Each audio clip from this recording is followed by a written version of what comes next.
I'm here today to talk to you about the power of heart-brain coherence. On our website, I have a very in-depth teaching about that, but today what I'm going to do is just model for you the way that you can bring your heart and your mind into perfect synchronicity and perfect unity. In the very beginning, when we were created with our spirit on the outside as a totally light being. When the fall of man occurred, which, by the way, had less to do with what he did than by the fact that he lost a position, that light went inside and took position in our heart. And our soul, which is represented by our mind, took the governing position at that point. Ever since then, we have been ruled by our thoughts, by our mind, by our will, by our emotions, which all find their place in our brain. So, if we're going to tap into perfect health and the restoration of immortality, the first thing we have to do is figure out how can we allow our spirit to take back the primary governing force over our mind. Yeshua came to restore and redeem our whole person, body, soul, and spirit. In the age of the church, we were ruled mostly by our carnal nature and our carnal thought. That means that probably 90% of the things we did driven by the force of performance. When we come into the age of the kingdom, our whole purpose then is to take back our primordial position so that that spirit of light can again gain control over our soul, our mind, our will, and our emotions. So today, I'm going to talk to you about how to do that, and then we're going to model it.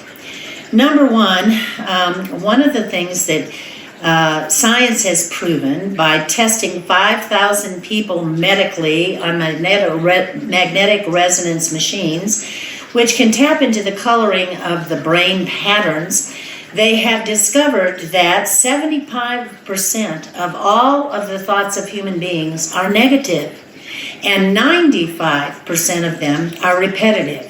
What that means is we tend to think the same thing today as we did yesterday, and the same thing yesterday as we did the day before, and the same thing the day after that we did the day before, because our thoughts are repetitive. Therefore, when we take a thought, even spiritual, even religious thoughts become very repetitive and they become habitual. So, part of our purpose is to break the habitual patterns of thinking that produce negativity in our thoughts and the idea of repetition. How we do that is many faceted.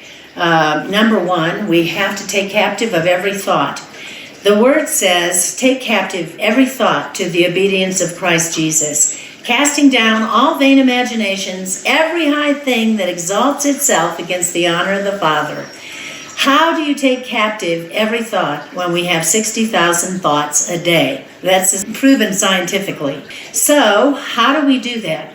Number one, we have to investigate our own inner thoughts. Wherever we have negativity, anger, bitterness, resentment, fear of failure, fear of calamity, fear of sickness, bitterness, unforgiveness, which is the biggest thing that keeps us from causing our heart and our mind to come into perfect unity, and that's unforgiveness. Many of us think, because of the experiences that we've had in our lifetime, that we have a right to be angry.